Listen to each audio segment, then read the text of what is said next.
Isaías, capítulo 5, versículo 1, versículo 2, versículo 3 e versículo 4. Amém? Oremos. Querido Pai, nosso Senhor Jesus, te agradecemos por estar aqui neste momento. Obrigado também por mais um ano, Senhor, que se passou e está finalizando, e nós chegamos até aqui vivos, graças ao Senhor.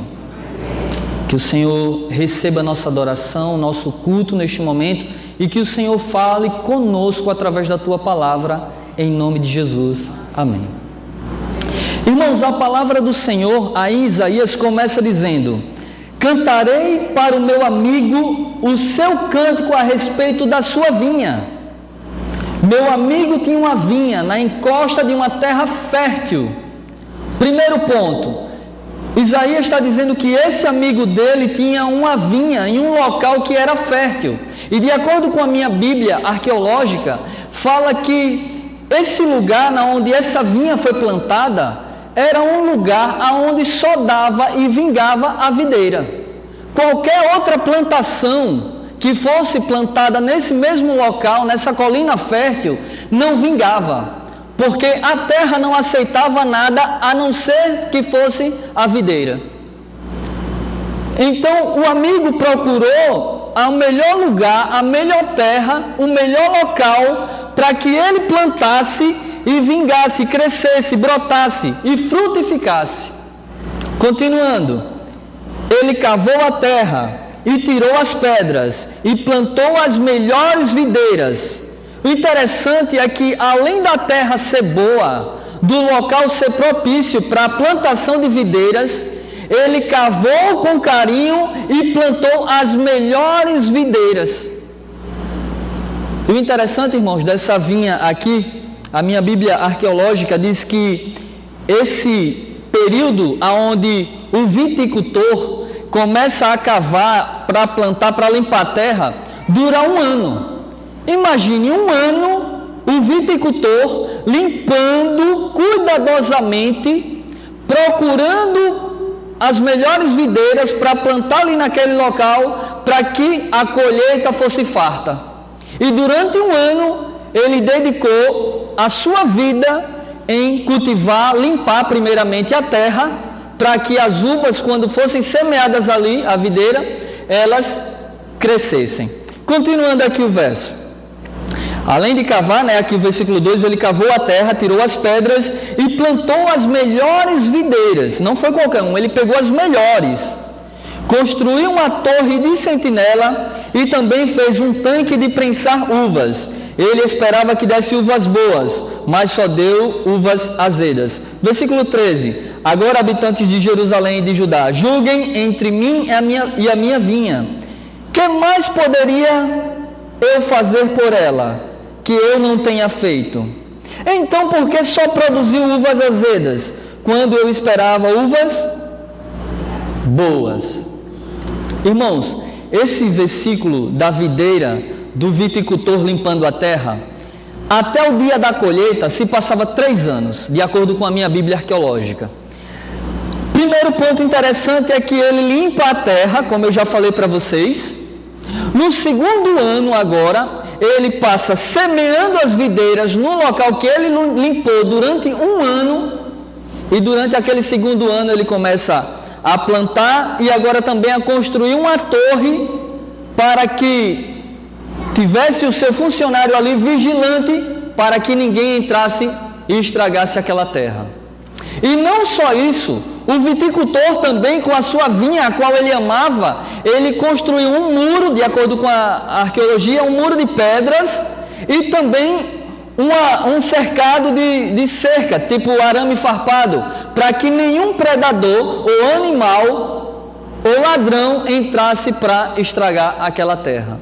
E durante 2 anos, ele tratando daquela terra, cuidando cuidadosamente, se dedicando.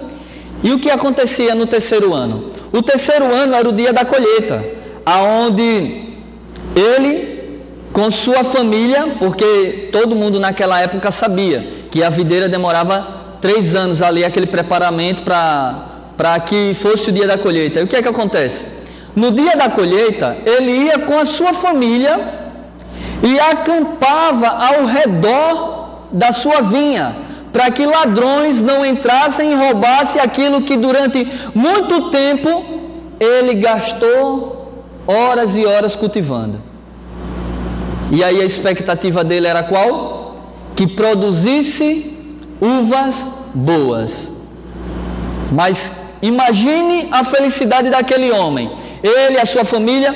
E aqui diz que ele ia com a sua família e muitos começavam a pisar, tinha lá o lugar, o tanque onde fazia o vinho, eles começavam a fazer uma festa de gratidão.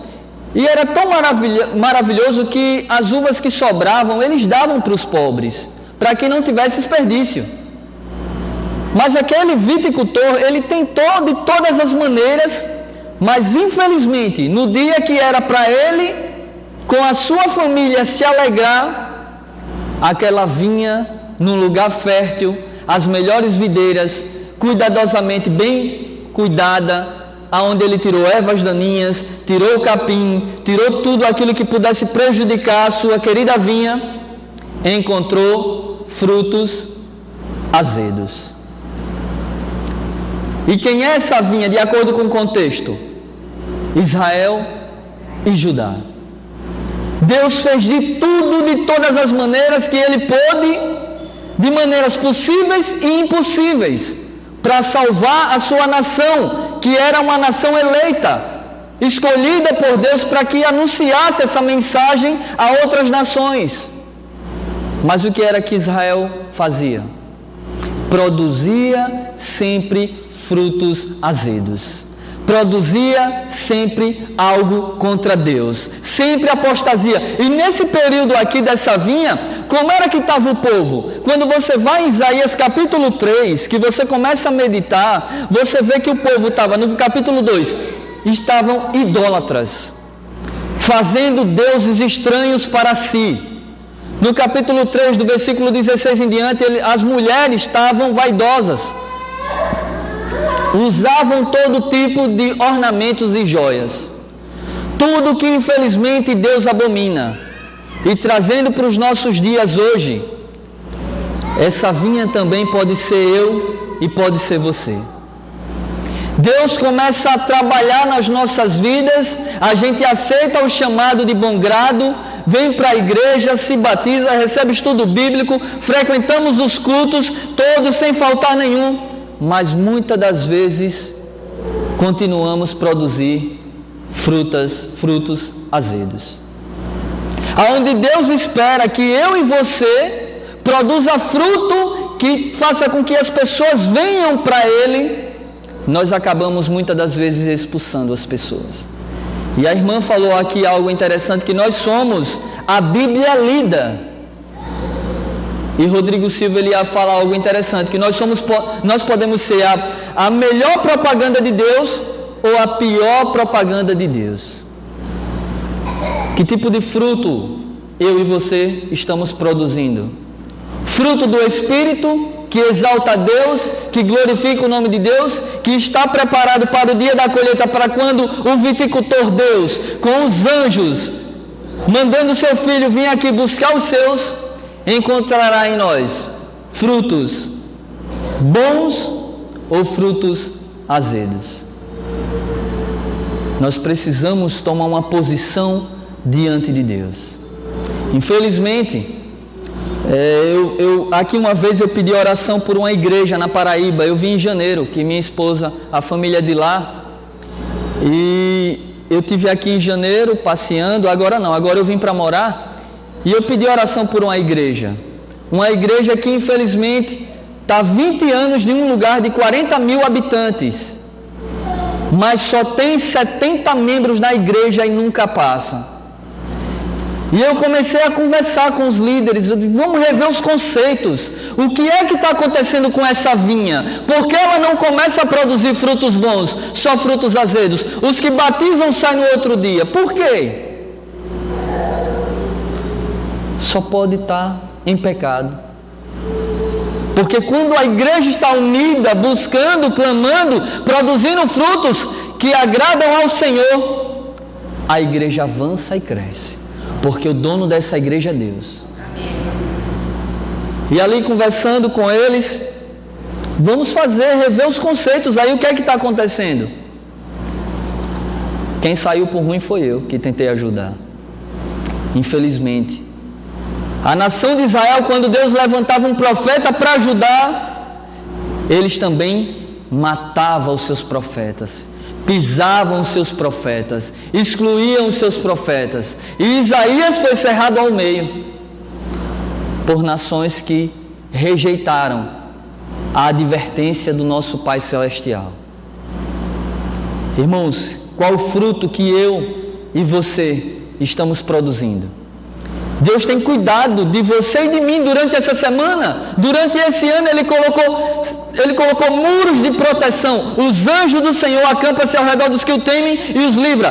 Esses são os muros que Deus tem colocado ao nosso redor, para que Satanás, que anda ao redor, muitas das vezes não toque na nossa vida. E eu e você estamos aqui por causa desse muro de proteção que Deus colocou na minha e na sua vida. O que seria se Deus tirasse esse muro de proteção? O que seria de nós como vinha do Senhor? Não estaríamos aqui agora. João 10,10 diz que o inimigo veio para matar, roubar e destruir. Nós precisamos ser mais agradecidos. Precisamos parar de brincar de ser cristão, porque o diabo, eu tenho certeza que todos já ouviram isso, mas é necessário sempre falar, o diabo é diabo 24 horas. E se a gente não se preparar...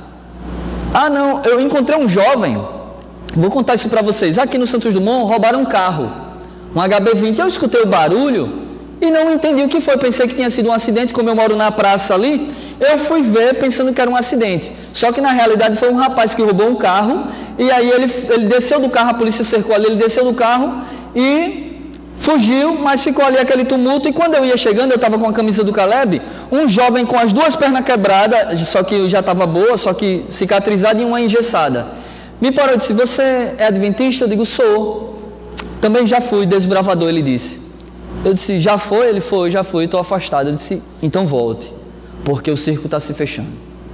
As coisas estão cada vez mais piorando. A palavra do Senhor diz: quando vocês ouvirem falar de paz, paz, paz, virá repentina destruição. E quem chegou até aqui no ano de 2019, agradeça de joelho, porque o ano foi pesado. Meu pai, 53 anos de idade, policial oficial da Polícia Militar, acabou falecendo por insuficiência respiratória. O inimigo veio para destruir. Então eu falei para aquele jovem, conversando com ele, ele disse... Aí eu falei sobre o decreto dominical, sobre algumas coisas. Ele disse: mas isso vai demorar ainda para acontecer, então eu posso tomar a decisão lá na frente, Eu disse: meu amigo, não espere o amanhã. O interessante é que na vida dele, a mãe é de candomblé, o padrasto também. E ele disse que o diabo tinha se manifestado na mãe dele e disse que ia quebrar as pernas dele. E ele estava com as pernas quebradas. Mas mesmo assim ele não quis aceitar Jesus e voltar para os caminhos de Jesus. Ele quis esperar para o dia do decreto dominical. Irmãos, e muitas das vezes a gente dentro da igreja pensa igual esse jovem que está lá fora. Não, eu vou começar a orar mais quando estiver próximo do decreto dominical. Não, eu vou começar a produzir frutos melhores, me dedicar mais à oração, me dedicar mais à leitura da palavra, quando chegar a anunciar: olha, surgiu o decreto agora nos Estados Unidos, mas o dia da morte, ninguém sabe. Então precisamos produzir frutos bons, hoje. E a palavra do Senhor diz: se hoje ouvides a sua voz, não endureçais o vosso coração. Salmo 119, versículo 9 diz: de que maneira poderá o homem purificar o seu caminho? Lá mesmo responde: vivendo de acordo com a tua palavra. Precisamos produzir o fruto que o viticultor chamado Deus quer que a gente produza. Frutos que honrem e glorifiquem o nome dele e que atraia pessoas a vir para aqui adorar conosco. Agora vem algumas coisas. Se a gente não começar a produzir esse fruto que o viticultor espera que a gente produza. Versículo 5. Você vê que no 4 ele diz: que poderia mais eu fazer? E Deus fala para mim e para você: o que é que você quer que eu mais faça? Eu já fiz tudo por você para que você dê frutos bons. O que é mais que Deus tem que fazer na minha e na sua vida? E no versículo 5 ele traz aqui algo interessante, ele diz: pois eu digo a vocês o que vou fazer com a minha vinha: derrubarei a sua cerca, para que ela seja transformada em terreno baldio ou pasto. Derrubarei os seus muros, para que ela seja pisoteada. Versículo 5: farei dela um terreno baldio. Irmãos, o que seria da minha e da sua vida se essa cerca de proteção, esse muro de proteção de Deus for retirado da minha vida e da sua vida? O interessante, irmãos, que aqui destaca que ele diz que tiraria a cerca daquela vinha para que ela se tornasse um terreno baldio. E eu quero fazer um paralelo com vocês. O que é que acontece com um terreno vazio, baldio? O que é que começa a brotar em uma área vazia? Primeiro ponto: facilmente vira depósito de lixo. E lixo na linguagem figurada significa pecado. Se Deus tirar a cerca de proteção, se eu me afastar, porque na realidade Ele só tira de acordo com o que eu produzo. Se eu permitir Ele agir na minha vida e eu produzir bons frutos, lógico que a cerca de proteção vai estar sempre ali. Mas se eu começo agora a rejeitar o chamado de Deus, rejeitar produzir os frutos bons que glorificam a Deus, aí agora eu acabo abrindo um muro. E é lá em Provérbios tem um texto que diz: quem derruba o muro é picado por cobra, e a cobra é Satanás. Então, se a minha vida estiver distante do viticultor Deus, e esse muro for tirado, eu vou me encher de lixo, de pecado. Outro detalhe: terreno baldio, ervas daninhas, usam drogas lá. Vem o sem terra, né? E no mundo espiritual existe também um grupo dos sem terra. Satanás, ele adora ver uma casa vazia, um terreno baldio, para que ele entre e seja o proprietário daquela terra. Se a minha vida e a sua vida estiver vazia da presença do viticultor Deus, Satanás será o proprietário dessa vinha. E continuando, versículo 6 ainda, aqui na segunda frase. Vamos começar do início. Farei dela um terreno baldio, não será podada nem capinada. Espinheiros e ervas daninhas crescerão nela. Também ordenarei as nuvens que não derramem chuva sobre ela. Irmãos, chuva, na linguagem figurada para nós cristãos, significa o quê? Bênçãos. Bênçãos. E naquela época, quando não chovia, na época do povo de Israel, eles tinham como maldição isso na vida deles. Porque Deus sempre supriu as necessidades deles. Em Neemias capítulo 9, você vê Deus tratando com o seu povo com bondade, amor, misericórdia. E quando o povo estava bem, se afastava de Deus. Aí ia Deus atrás daquele povo de novo. Volte para os meus caminhos, farei de vocês uma nação próspera, tal. O povo se voltava porque estava cativo, estava sofrendo. Mas quando estava estável, estabilizado, o que era que o povo fazia? Se afastava de novo dos caminhos do Senhor. Aí Deus ia, trazia, e sempre derramando chuva de bênçãos na vida desse povo. E Deus tem derramado também chuvas de bênção na minha e na sua vida. Eu sempre digo, acordar é a maior bênção que Deus nos concede. Porque quando eu acordo e respiro, eu digo, obrigado, mais uma oportunidade de salvação hoje. Continuando, versículo 7. Pois bem, a vinha do Senhor dos Exércitos é a nação de Israel e os homens de Judá. São a plantação que ele amava. Veja, que ele amava. Não diz que ele ama. Ele esperava a justiça, mas houve derramamento de sangue. Esperava a retidão, mas ouviu gritos de aflição. E aí ele começa a classe dos ais. Né? Ai do povo que chama o bem de mal e o mal de bem. Ai daqueles, e aí ele tem uma classe de ais aqui, né? No versículo 18 ele diz: ai dos que se prendem ao pecado com cordas de engano, e ao pecado e à iniquidade com cordas de carroça. precisamos pedir ao viticultor que nos liberte do pecado, que nos ajude a produzir o fruto que Ele tanto deseja que a gente produza. Precisamos pedir o Espírito Santo. A gente somos fracos, somos débeis, mas Deus é forte, Deus é poderoso. E a Bíblia diz que Ele cria em nós tanto querer como realizar. E a Bíblia diz que Ele é quem faz em nós com que a gente seja fiel. Lá em Tessalonicenses diz: fiel é o que vos chama, o qual também os farás. Se você não consegue ser fiel a Deus de maneira nenhuma, acaba sempre tropeçando naquele mesmo pecado, e não ore mais, clame, diga: Senhor, eu tenho nojo disso aqui, mas eu continuo fazendo. E assim como Paulo, em Romanos capítulo 5, do versículo 14 ao 25, quando ele luta contra o pecado, você vai dizer: graças a Deus por Cristo Jesus, porque eu, de acordo com a minha carne, sou escravo do pecado, mas com a minha mente, escravo da lei de Deus. E no versículo 8, no capítulo 8, versículo 1, ele diz: nenhuma condenação há mais para os que estão em Cristo Jesus. E Paulo disse: já não sou eu quem vivo, mas Cristo vive em mim. Precisamos clamar por esse Deus, para que nós, como vinha do Senhor, produza o fruto que Ele tanto almeja que a gente produza. Jesus está voltando e só irá subir aquele que deixa Deus trabalhar na sua vida. Irmãos, aqui para finalizar eu vou ler só alguns ais, para que a gente não se prolongue, porque foi me designado 20 minutos. E aqui diz assim, versículo 20: ai dos que chamam ao mal de bem, e que fazem das trevas e ao bem de mal, e que fazem das trevas luz e da luz trevas, e do amargo doce e do doce amargo. Cuidado com os nossos conceitos.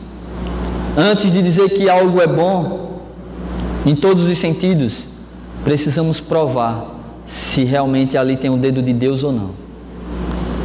E antes de condenar algo, chamando algo de mal, sem saber se é mal ou bom, precisamos conhecer as pessoas, porque muitas vezes a gente acaba chamando uma pessoa de mal, sendo a pessoa boa. Aqui eu poderia aplicar de várias outras maneiras, mas para a mensagem não ficar muito comprida, eu quero que essa mensagem fique nos nossos corações e que, em nome de Jesus, a gente se entregue ao Senhor, para que Ele venha fazer de mim e de você a vinha que Ele tanto almeja, para que no dia da colheita, que o santo anjo do Senhor descesse à terra para buscar os seus eleitos, a gente está entre os escolhidos e os salvos de Deus. Mas o fruto do Espírito é amor, alegria, paz, paciência, amabilidade, bondade, fidelidade, mansidão, domínio próprio. Irmãos, a árvore que não produzir fruto será cortada e lançada na fogueira. Quantos anos de igreja nós temos? Quantas almas levamos para o Senhor? Ellen White diz que aquele que nasce no reino de Deus nasce como missionário. Se estamos aqui e ainda não ganhamos alma para o Senhor e não produzimos o fruto do Espírito Santo, precisamos dobrar os joelhos, confessar os nossos pecados, se humilhar diante de Deus, e aí sim, Ele derramará a chuva temporã para que a gente receba a chuva serôdia. Vamos ficar de pé para a gente orar?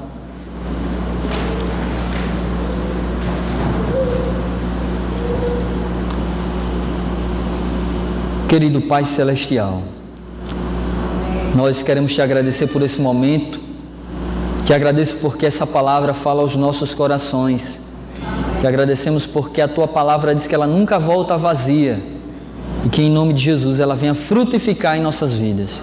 Que a gente seja uma vinha que agrade ao Senhor, uma vinha que Te alegre, Senhor, produzindo os frutos assim como o Senhor criou expectativa com o povo de Israel, mas que dessa vez a gente produza frutos que realmente Te agradem e Te exaltem, e que pessoas venham ser alcançadas pelos frutos que o Senhor produz em nossas vidas.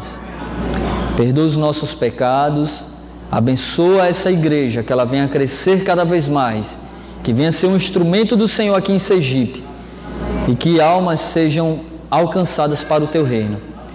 Neste momento também te pedimos que o Senhor nos acompanhe para os nossos lares, na Tua proteção, que os anjos do Senhor, assim como o muro da vinha, estejam acampados aos nossos redores, para que nenhum predador venha nos tocar. Mas que em nome de Jesus, Pai, o Senhor continue conosco, trabalhando em nossos corações e nunca retire, por favor, Senhor, o Teu Espírito das nossas vidas. Mas que o Senhor nos conceda a chuva serôdia, para que a gente finalize o Teu trabalho nesta terra. Nós te oramos em nome de Jesus. Amém.